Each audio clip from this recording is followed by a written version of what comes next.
тот миг, когда поезд с ревом врезался в ночь, как нож в сердце тьмы, я почувствовал, как моя душа разрывается на куски.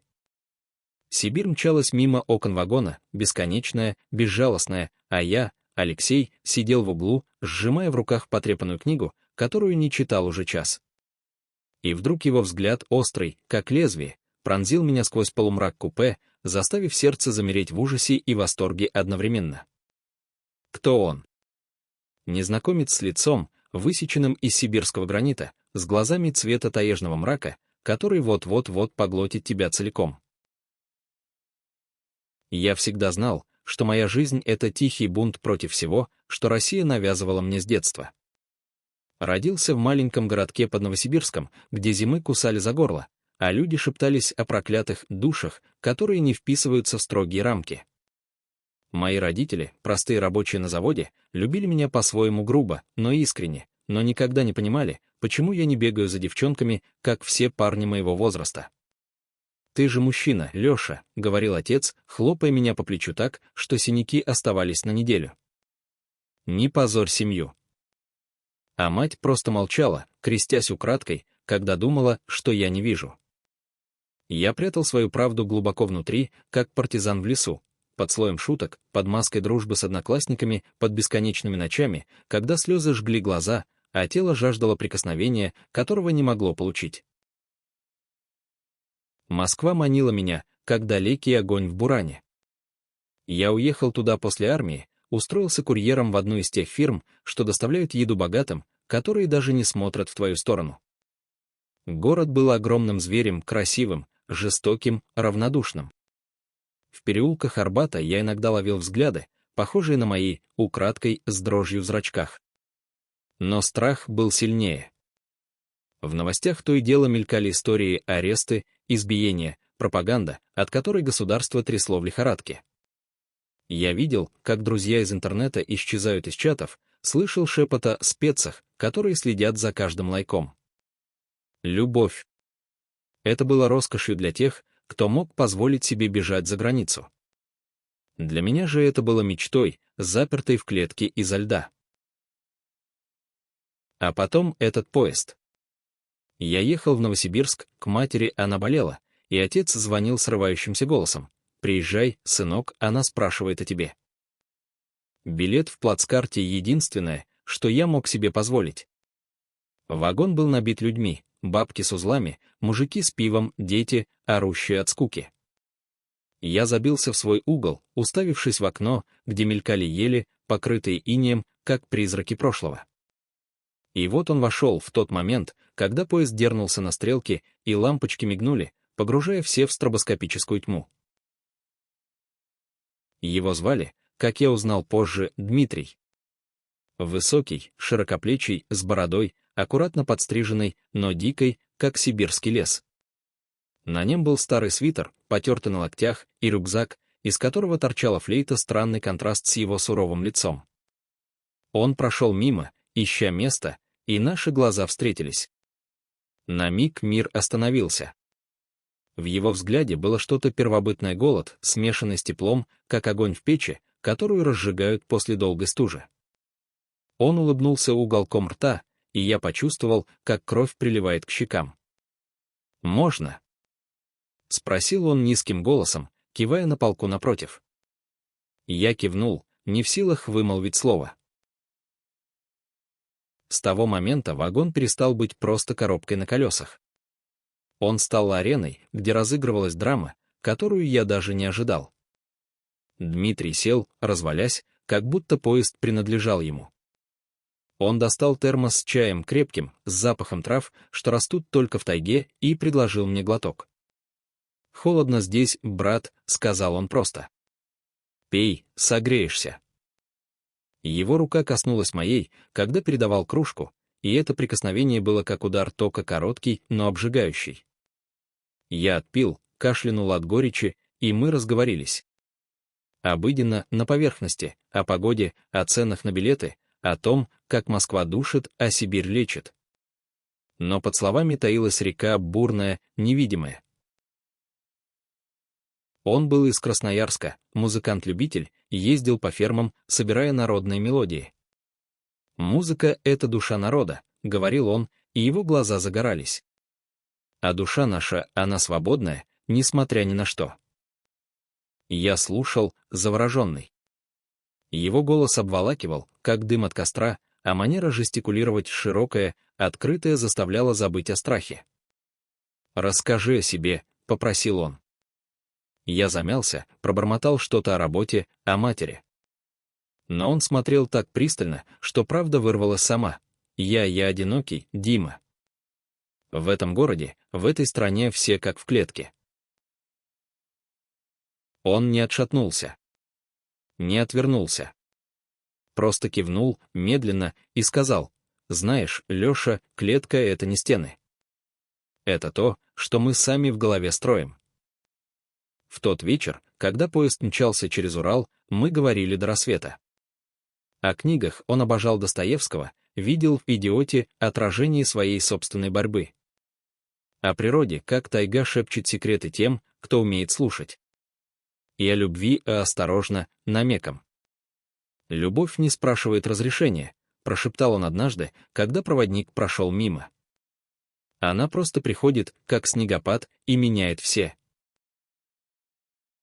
Я не спал той ночью. Сердце колотилось, как паровозный молот. Его присутствие заполняло пространство, делая вагон интимным, почти священным. Когда он заснул, свернувшись на полке, я смотрел на него часами, на линию скул, на руки, огрубевшие от работы, на губы, чуть приоткрытые во сне. Это было безумием в России, где такие чувства могут стоить свободы, а то и жизни. Но в тот миг я почувствовал себя живым впервые за годы. Утро пришло с серым светом, проникающим сквозь заиндевелое окно. Поезд остановился в маленькой станции Омск, кажется. Люди засуетились, выходя покурить. Дмитрий проснулся, потянулся, и его свитер задрался, открыв полоску загорелой кожи на животе. Я отвел взгляд, но поздно он заметил мою реакцию, усмехнулся. «Пойдем, проветримся», — предложил он. Мы вышли на перрон, где ветер хлестал по лицу, как пощечина. Сигарета в его руках дымилась лениво, и он вдруг повернулся ко мне. «Леша, ты красивый. Не прячь это». Слова ударили, как молния. Я замер, чувствуя, как мир рушится. «Что ты?» «Дима, здесь нельзя», — прошептал я, оглядываясь на вагон, где кто-то мог подслушивать. Он шагнул ближе, его дыхание теплое на морозе. «Можно, если сердце велит. Я вижу тебя, Алексей. Насквозь». И тогда он поцеловал меня быстро, но глубоко, как глоток воздуха после долгого погружения. Мир взорвался цветами в серой сибирской степи. Мы вернулись в вагон другими. Разговоры стали тише, взгляды жарче. Но тень страха не уходила. В полдень, когда поезд перевалил через границу тайги, раздался стук в дверь купе. Проводник, строгий дядька с усами, как у сталинского плаката, «Документы». Мы показали, улыбаясь натянуто. Он ушел, но я знал, в России такие взгляды замечают. Дмитрий сжал мою руку под столом. «Не бойся. Мы вместе». Дни сливались в вихрь. Мы делили еду, его хлеб с медом из красноярских ульев, мои яблоки из московского лотка. Он играл на флейте по ночам, мелодии, что лились, как река Обь в половодье, грустные, страстные, полные невысказанной тоски. Однажды, под эту музыку, я рассказал ему все о первом поцелуе в армии, украденном в казарме, о предательстве друга, который сдал меня шепотом начальству, о ночах в Москве, когда я бродил по клубам, скрытым в подвалах, где воздух пропитан потом и страхом. Он слушал, не перебивая, а потом обнял меня крепко, как брат, как любовник. «Ты не один, Леша. Никогда больше». Но идиллия трещала по швам. В Иркутске поезд задержали, проверка документов, якобы из-за террористов. Очередь на перроне, солдаты с автоматами, и вдруг шепот за спиной: «Смотри, эти двое. Слишком близко». Я похолодел. Дмитрий заметил, сжал челюсти. Идем внутрь. Но внутри, в душном вагоне, паника накрыла меня волной. Дима, это конец. Они узнают. Твоя жизнь — моя. Мы не выживем. Он повернулся, глаза его горели. Выживем. Потому что любовь — это наша сила. Помнишь Достоевского? Страдание очищает. Ночь принесла бурю не снаружи, а внутри. Мы лежали на полках, разделенные только тонкой занавеской, но расстояние казалось пропастью. Его рука скользнула под мою, пальцы переплелись. «Я люблю тебя, Алексей», — прошептал он в темноте. Слова эхом отозвались в груди, разрывая последние цепи.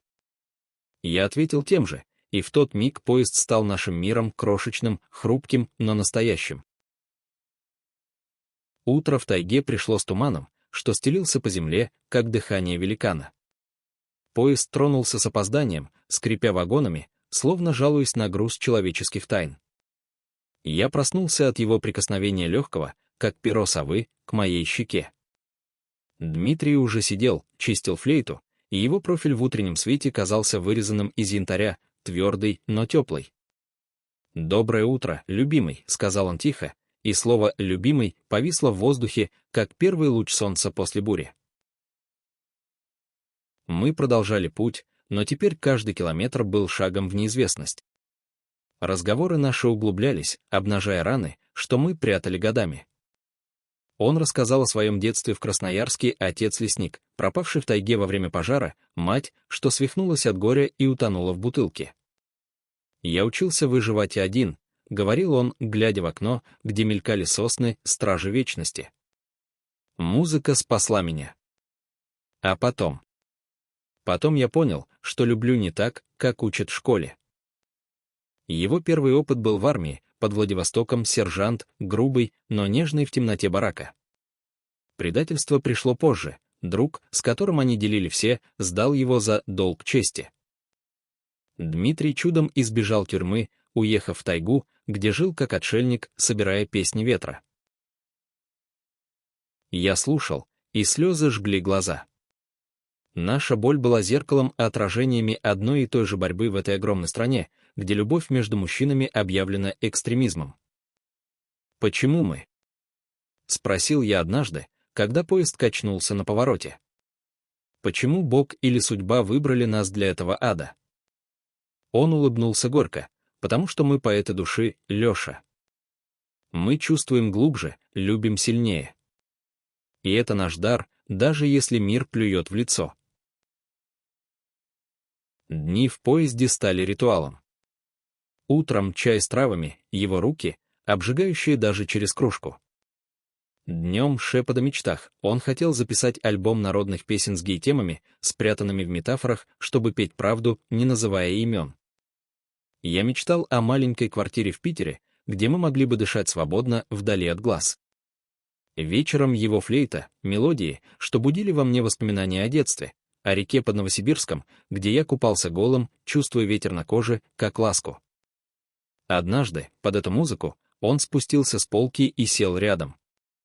Вагон спал, храп соседей заглушал все. «Позволь мне», — прошептал он, и его губы нашли мою шею. Поцелуй был медленным, как таяние льда, сначала робкий, потом жадный. Мы не переходили грань, страх был слишком велик, но это прикосновение связало нас крепче цепей. Но тени сгущались. В Чите поезд остановился надолго, ремонт путей, и народ высыпал на перрон. Мы с Дмитрием шли рядом, плечом к плечу, но не касаясь. Вдруг из толпы вынырнул парень молодой, с татуировками на шее, типичный патриот из тех, что маршируют по улицам с флагами.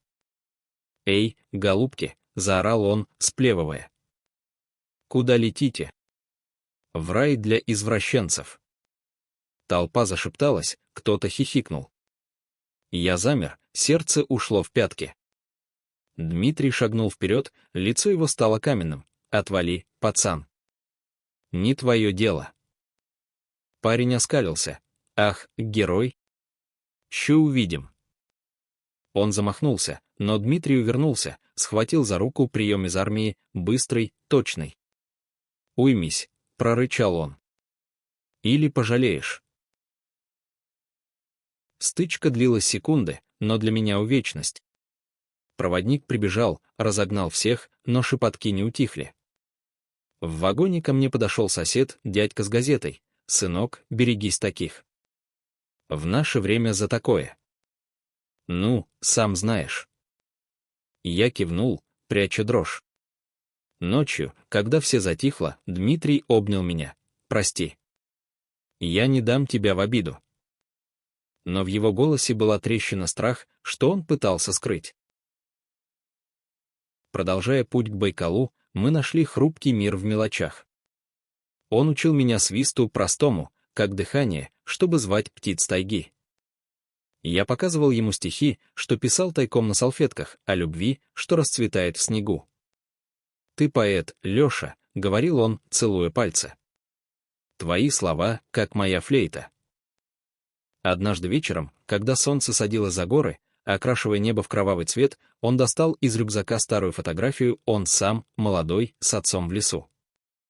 «Он бы понял», — прошептал Дмитрий. «Если бы не война внутри него». Мы плакали тогда тихо, чтобы не услышали, и это было очищением, как исповедь в забытой церкви. Но судьба испытывала нас. В Улан-Удэ поезд ждала засада невидимая, но ощутимая. Когда мы вышли купить еды, нас окружили трое, те же патриоты из Читы, видно, переселились.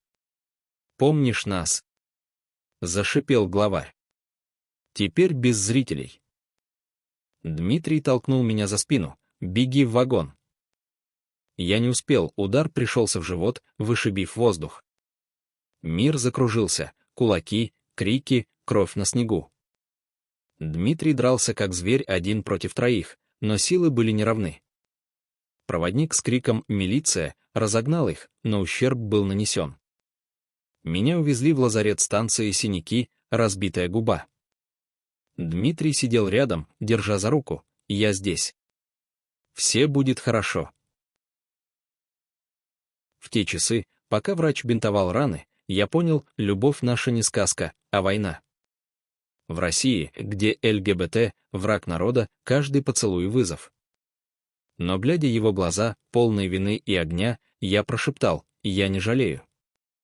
Ни о чем». Он кивнул, и в тот миг Байкал за окном сверкнул, как обещание глубокий, загадочный, способный поглотить и возродить. Поезд тронулся дальше, к Новосибирску, но наша история только начиналась. Страх отступил, уступив место решимости. Мы планировали, после визита к матери в Питер, к его старому другу, который знал подпольные круги. Там, в тени Невского, мы могли бы дышать. Но путь был долгим, и бури впереди. Новосибирск встретил нас снежной завесой, что слепило глаза и заглушало звуки. Поезд въехал на станцию с воем, как раненый зверь, и я, опираясь на Дмитрия, вышел на перрон, чувствуя каждый шаг как победу. Мать ждала худая, с седыми прядями в волосах, глаза ее, когда-то яркие, теперь тусклые от болезни. «Леша!» — крикнула она, обнимая меня так, что ребра заныли под свежими синяками.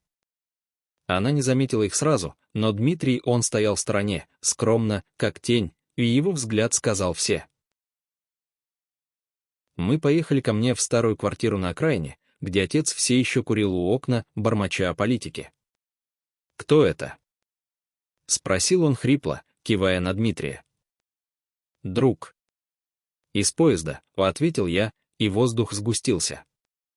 Ужин был напряженным, мать кашляла над борщом, отец наливал самогон, а Дмитрий рассказывал байки о тайге, разряжая тишину своей улыбкой. Но под столом его нога коснулась моей, тайный сигнал, что мы вместе. Ночью, когда родители уснули, мы лежали на моей старой койке, шепотом деля тепло. «Твоя семья, как моя когда-то», — прошептал он. «Строгие, но любящие». Я кивнул, целуя его плечо. «Они примут. Когда-нибудь». Дни в Новосибирске были передышкой хрупкой, как первый лед на Обе. Мы гуляли по набережной, где река несла ледяные глыбы, символизируя нашу жизнь, холодную снаружи, бурлящую внутри. Дмитрий играл на флейте у воды, и прохожие оборачивались, не понимая, что мелодия поет о нас, о двух душах, слившихся в гармонии. Однажды вечером, в парке Горького, под фонарями, что мерцали как звезды, он достал кольцо простое, серебряное, с гравировкой «Вместе». «Не свадьба, Леша», — сказал он, надевая на мой палец. «Но обещание, что я твой навсегда». Слезы навернулись, радость, смешанная с горечью. В России такие жесты — риск, акт неповиновения. Но в тот миг парк стал нашим храмом. Мы поцеловались под снегом, что падал мягко, как благословение. «Я люблю тебя», — повторял он, и слова эти эхом отдавались в груди, исцеляя раны. Но идиллия кончилась быстро. Отец нашел кольцо, увидел, когда я мыл посуду. «Что это за бабьи штучки?» — заорал он, хватая меня за руку. Мать вбежала, крестясь: «Господи, Леша, ты! Ты что, один из них?» Дмитрий вошел в кухню, спокойный, но твердый. «Это не бабье. Это любовь. Чистая». Отец побагровел. «Любовь? К мужику? В моем доме?» Кулак полетел не в меня, в Дмитрия. Тот увернулся, но стол опрокинулся, борщ разлился по полу, как кровь. Сцена была хаосом, крики, плач матери, мой голос, срывающийся: «Папа, пожалуйста». «Это я такой. Не он». Отец замер, лицо его исказилось не гневом, а болью. «Ты мой сын». «Как?» Он осел на стул, и в тот миг я увидел в нем себя, сломленного обществом мужчину, чья любовь к матери была единственным светом. Дмитрий помог ему встать. «Дядя Иван, любовь не выбирает. Она просто есть». Отец оттолкнул его, но не ударил. «Убирайтесь. Оба». Мы ушли той ночью в снег, в холод, с рюкзаком вещей и разбитым сердцем. Поезд на Москву был единственным спасением. В плацкарте, таком же, как в начале, мы сидели молча, держась за руки под одеялом. «Прости», — прошептал я разрушил все. Он покачал головой. «Нет. Ты освободил. Теперь мы свободны вдвоем». Тайга проносилась мимо, и в ее шепоте я слышал надежду. В Москве нас ждал новый удар. Квартира разграблена, вещи разбросаны. Соседи шептали, кто-то донес. Говорят, ты не такой. Страх сжал горло ФСБ. Соседи. Анонимный чат. Дмитрий обнял меня. Мы уедем. В Питер. Там друзья. Но билеты были дорогими, денег кот наплакал. Пришлось работать, я курьером, он уличным музыкантом на Арбате. Дни сливались в рутину, доставки под дождем, мелодии под взглядами прохожих. Но вечера наши. В крошечной съемной комнате мы любили друг друга впервые полностью, без страха. Его тело сильное, покрытое шрамами от жизни, было моим убежищем. «Ты мое сердце», — шептал он, и мир исчезал. Однако тени преследовали.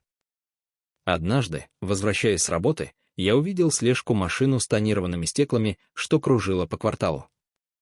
«Они знают», — сказал я Дмитрию ночью. Он кивнул. «Тогда бежим. Завтра». План был прост: поезд на Питер, оттуда к границе, если придется. Но утро принесло звонок от отца. «Леша, прости. Приезжай. Мать умирает». Голос его дрожал, и в нем была не злость, а раскаяние. Мы поехали вместе, несмотря на риск. В Новосибирске больница пахла дезинфекцией и смертью. Мать лежала, бледная, но глаза ее загорелись при виде нас. «Дмитрий», — прошептала она. Возьми его. Он добрый. Отец стоял в углу, молча. Перед смертью она взяла мою руку. «Люби, сынок». Как я любила. Она ушла тихо, и в той тишине отец обнял меня впервые без гнева. Я был слеп, Леша. Прости. Слезы текли по его щекам, грубым от работы. Дмитрий сжал его плечо. Мы семья. Теперь. Похороны были скромными, снег усыпал могилу, как покрывало. Отец отдал нам деньги на новую жизнь. Мы вернулись в Москву, но теперь с силой внутри. Любовь матери, прощение отца — это было чудом, редким в нашей стране. Однако преследователи не дремали. В Питере, куда мы наконец добрались, нас ждал арест за пропаганду. Друг Дмитрия предупредил, но поздно, полиция у дверей. Вы арестованы. Сердце упало. Но в камере, разделенной решеткой, мы смотрели друг на друга. Мы выдержим. Камера в питерском СИЗО была как пасть зверя, холодная, сырая, с эхом шагов охранников по коридору. Меня бросили в общую, где взгляды заключенных сканировали, как радары, выискивая слабость. Новенький. За что? Спросил Верзила с татуировкой креста на шее. Я пробормотал «политика», и он кивнул, не вдаваясь. Но внутри кипело «за поцелуй, за любовь». Дмитрия держали отдельно, для допроса, сказали. Часы тянулись, как вечность, и я представлял его лицо спокойное, но с той искрой, что зажигало меня. Допрос начался на рассвете. Следователь, лысеющий тип в мундире, с глазами, как у рыбы. Расскажи о твоем друге. Фото в телефоне, переписка, все улики. Я молчал, глядя в стену. Ты знаешь закон, 6-я статья. Пропаганда нетрадиционных отношений до 5 лет. Слова били, как плеть, но я вспоминал мать, люби.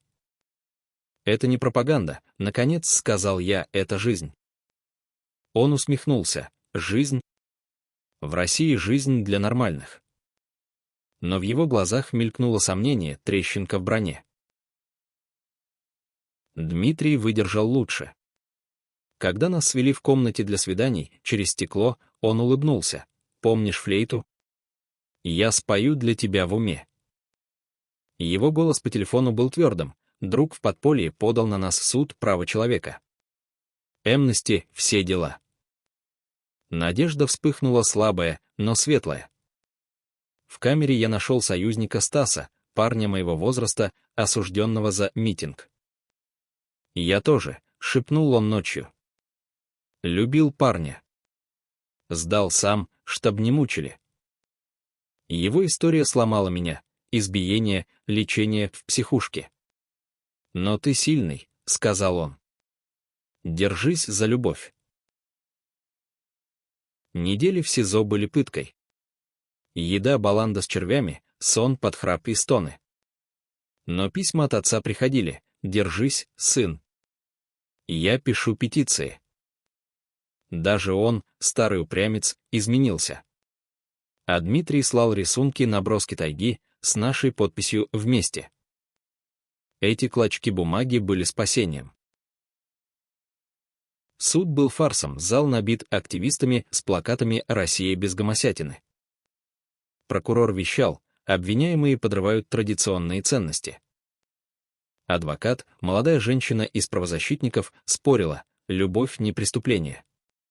Конституция гарантирует равенство. Судья, строгий, как икона, вынес приговор условно с испытательным. Учитывая первый раз. Мы вышли свободные, но помеченные. Питер принял нас как старых друзей, дождь смывал грязь, Невский сиял огнями.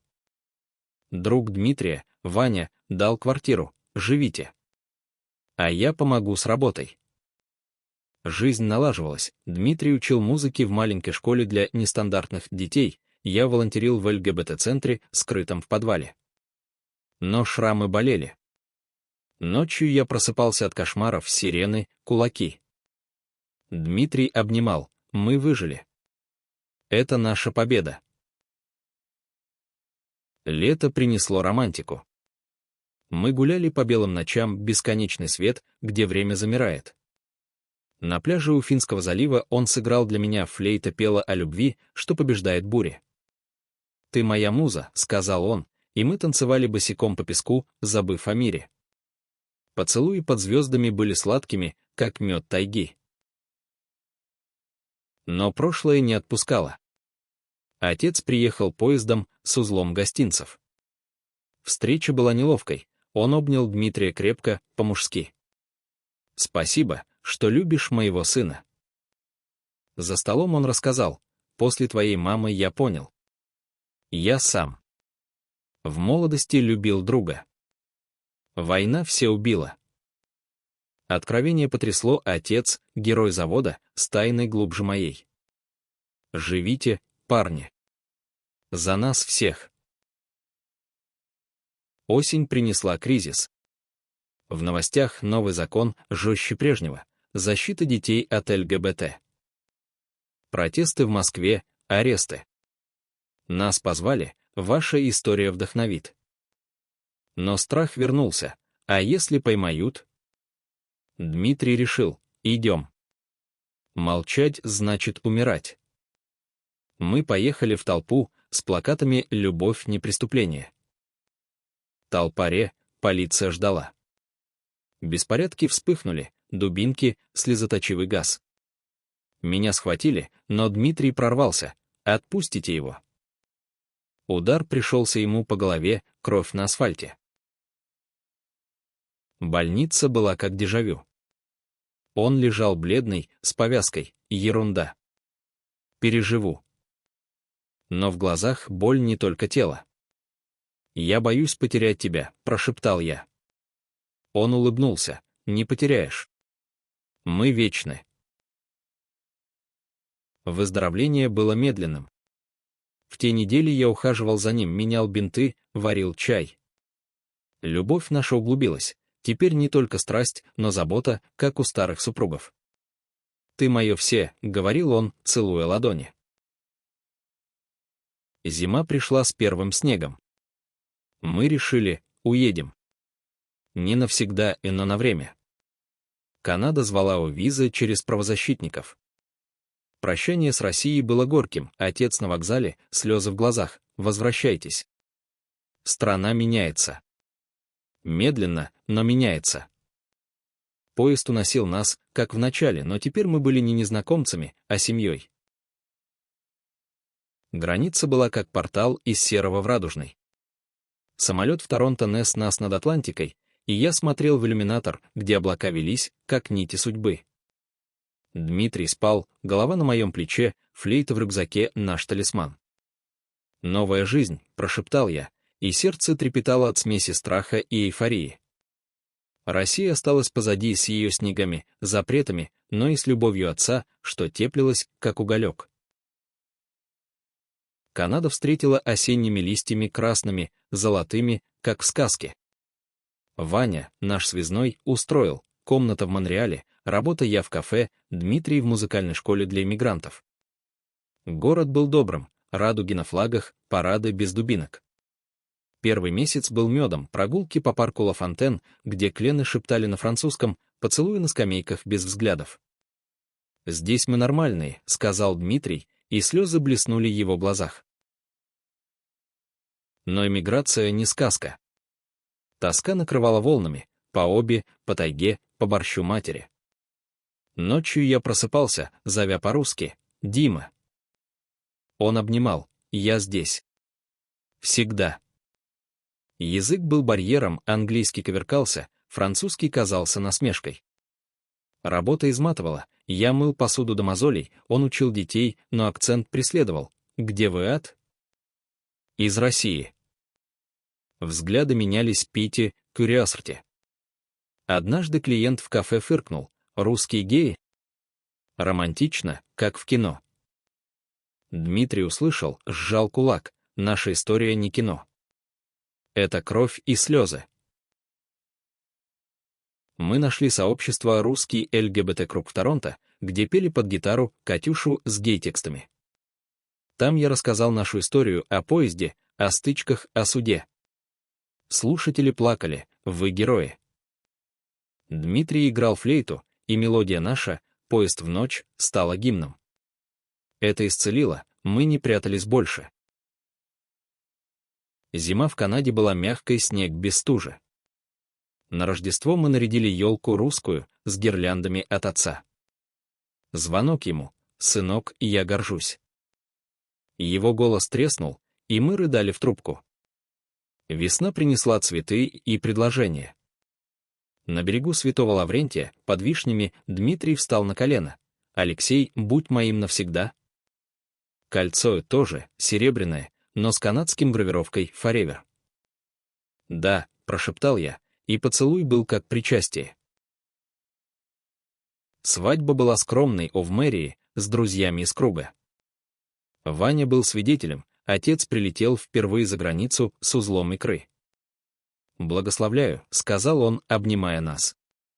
В тот день Монреаль сиял, и мы танцевали под русскую народную, переделанную в гимн любви.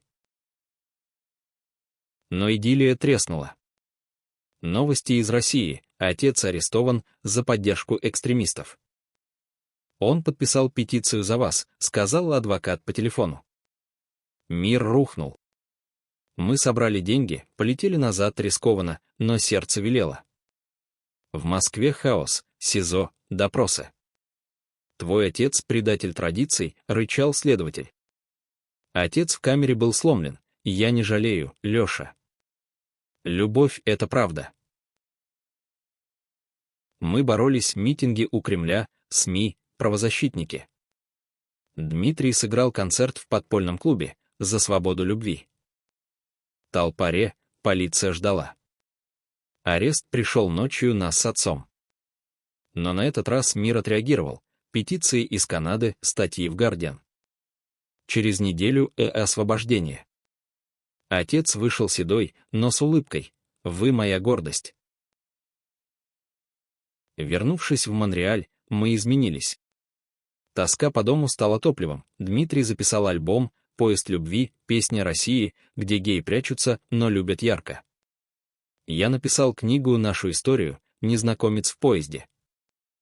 Издатель нашелся, это важно. Для всех. Лето принесло ребенка не биологического, но нашего. Маленький Саша, сирота из русского приюта, эмигрировал с нами. «Папа Дима, папа Леша», — лепетал он, и сердце таяло. Семья полная, настоящая. Но Россия звала назад. Новости. Парламент обсуждает декриминализацию. «Мы нужны там», — сказал Дмитрий. Я кивнул. Вместе. Осень 2025 года в Монреале была золотой, листья кружили, как конфетти на нашей свадьбе, но внутри бушевала буря. Альбом Дмитрия взлетел в чартах, не в России, конечно, но в диаспоре, и даже BBC взяла интервью «Голоса из тени». Его флейта пела о поезде, о сибирских ночах, о любви, что рвет цепи. «Это не просто музыка», — говорил он на записи. «Это крик. За всех нас». Саша, наш маленький вихрь с русским акцентом, танцевал под мелодии, не понимая слов, но чувствуя душу. Моя книга вышла тоненькая, на английском с русским переводом. «Незнакомец, что изменил сердце», отзывы лились, слезы. Надежда. Но письма из России жгли, от друзей, от незнакомцев. «Твоя история спасла меня. Я вышел из шкафа. Одно от парня в Чите. После вашего ареста я понял, можно бороться». Я плакал, читая, и Дмитрий обнимал. «Видишь? Мы искра». Отец звонил чаще, теперь из своей квартиры, с соседями, что стали друзьями геев. «Я хожу на встречи», — хохотал он. «Старики вроде меня, отцы таких, как вы. Меняемся потихоньку». Его голос теплел, и в нем звучала гордость за сына, за зятя. Саша кричал в трубку: деда, приезжай. И дед обещал, скоро, внучек. Но тень вернулась. В новостях волна атак на ЛГБТ-центры в России. Патриоты жгут, бьют, а полиция смотрит сквозь пальцы. Наш центр в Москве, тот самый подвал, разгромлен. Друг из круга пишет, нужна помощь. Деньги, слова.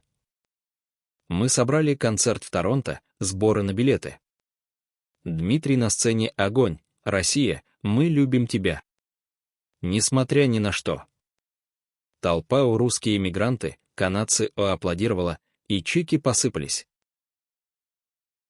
Зима принесла кризис. Саша заболел, грипп, но в Канаде врачи замедленные, бюрократия душит. Он русский, приоритет ниже, буркнул чиновник. Я бесился, он ребенок. Наш. Ночи в больнице, Саша с трубками, Дмитрий молится по-русски, крестясь. «Не отнимай», — шепчет он. Я держу его руку, мы выдержим. Как всегда. Выздоровление Саши было чудом, антибиотики, молитвы, наша любовь. Он проснулся с улыбкой. «Папа, я хочу в тайгу». Мы засмеялись сквозь слезы. Весна расцвела и решение — назад. «Не навсегда», — сказал Дмитрий. «Но помочь». Отец поддержал, я с вами. Дом готов. Возвращение было триллером. Самолет в Шереметьево, обыск, вопросы. Цель визита? Семья. В Москве слежка, но мы не одни. Правозащитники встретили, центр восстановлен. Саша, держась за руки двух пап, шагал по Красной площади. Красиво. Туристы улыбались, не зная нашей истории. Мы открыли мастерскую, Дмитрий учит музыке нестандартных детей, я писать истории. Саша в школе, с русскими друзьями. Но риски реальны, шепотки соседей, проверки полиции. Однажды ночью стук в дверь. «Открывайте». Обыск ничего, но сердце колотится. Дмитрий, это война. Но мы воины любви. Лето пик. Парад в Москве, подпольный, в парке. Мы идем с Сашей на плечах, с флагом радуги под плащом. Толпа сотни, шепот, герои поезда. Дмитрий играет, и мелодия разносится, любите смело. Полиция близко, но отступает, камеры мира смотрят.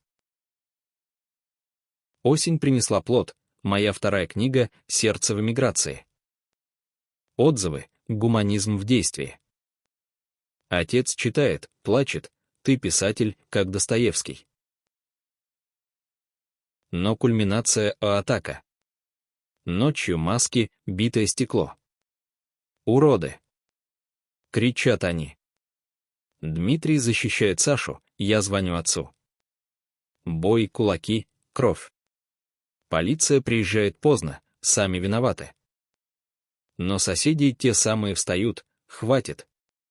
Они наши. Утро, больница снова. Дмитрий с переломом, Саша в шоке. Я сижу, держа их руки. Почему? Ответ приходит от отца, потому что меняемся. Медленно. Зима 2025 в Москве была самой суровой за годы, снег валил стеной, как будто Россия пыталась похоронить нас под белым саваном. Больница пахла йодом и отчаянием, Саша спал под капельницей, его личико бледное, как лунный свет. Дмитрий лежал рядом, рука в гипсе, глаза два озера боли. Прости, Леша. Я не уберег. Я качал головой, целуя его лоб, ты щит наш. Всегда. Отец примчался на рассвете, с термосом чая и решимостью в плечах, и я поговорю с ментом. Этот раз конец. Соседи, те, что шептались раньше, принесли цветы, пироги. «Мы с вами, парни», — сказала баба Нина, крестясь. «Хватит этой ерунды. Любовь от Бога». Их поддержка была как глоток воздуха в удушье. Пресса подхватила. Атака на гей-семью в центре. Кто виноват? Статьи в «Новой», интервью на YouTube. Мир отозвался петицией, звонки из Канады. Даже политики зашевелились. Нельзя так. Дмитрий вышел через неделю хромая, но с флейтой в руке. Играть буду. Для них. Дом мы чинили вместе, отец с молотком, Саша с кисточкой. «Папа, почему злые люди?» — спросил он. Я замер, ища слова, потому что боятся, как мы когда-то. Но добро побеждает. Он кивнул, серьезно, как в твоих книжках. Весна принесла перемены. Новый закон не декриминализация, но послабление, защита от насилия по ориентации. Наша история — катализатор. Дмитрий дал концерт в клубе, полный зал, радуги в воздухе. «Это для вас, Россия», — сказал он, и слезы текли по лицам. Саша танцевал на сцене, и миг был священным. Лето путешествия. Мы поехали в тайгу к корням Дмитрия. Саша увидел медведя издали, ахнул. Настоящий. У костра, под звездами, Дмитрий играл, отец пел старые песни о любви без границ. «Я рад, что вы», — сказал отец, обнимая нас. «Моя семья». Но тени не ушли. Анонимное письмо. Уедете или хуже. Страх вернулся, но теперь он был топливом. Мы усилили охрану, друзья из центра, камеры. Саша в школе герой, у меня 2 папы. Крутые. Осень, триумф. Моя книга «Бестселлер в диаспоре», перевод на русский.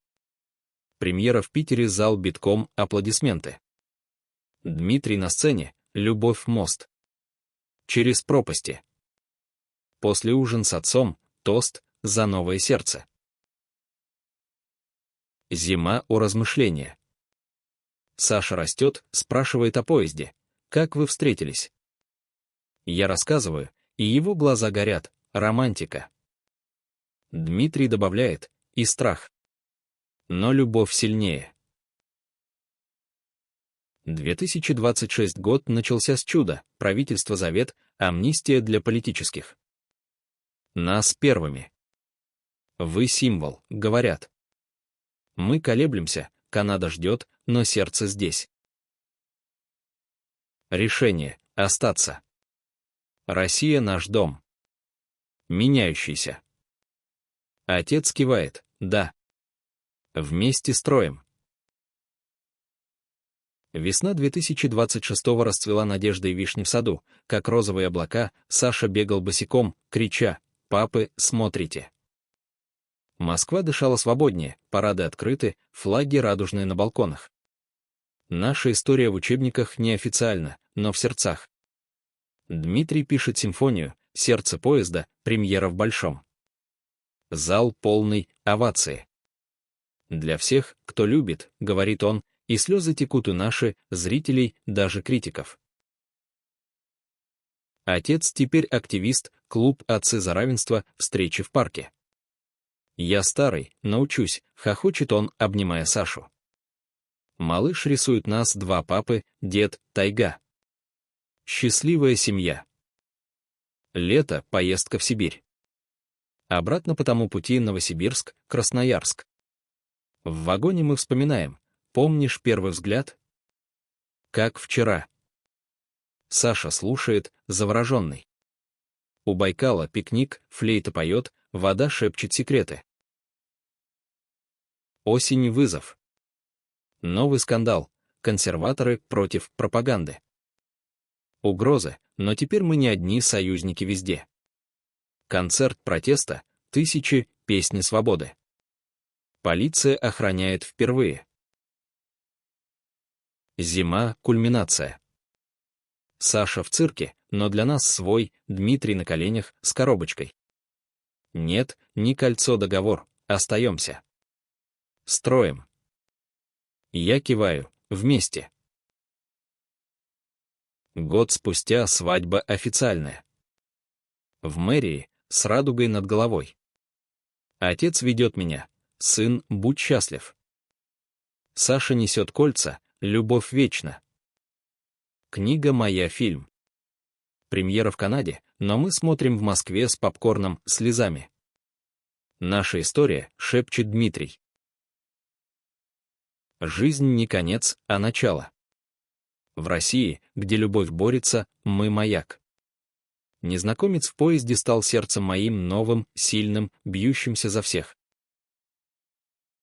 И в тихие ночи, когда Саша спит, а отец храпит в гостях, мы лежим, переплетя пальцы. «Спасибо, что вошел в мою жизнь», — шепчу я. Он улыбается. «Спасибо, что открыл дверь». Любовь не сказка. Она реальность, выкованная в огне. И в нашей России она расцветает медленно, но верно. Для нас. Для всех.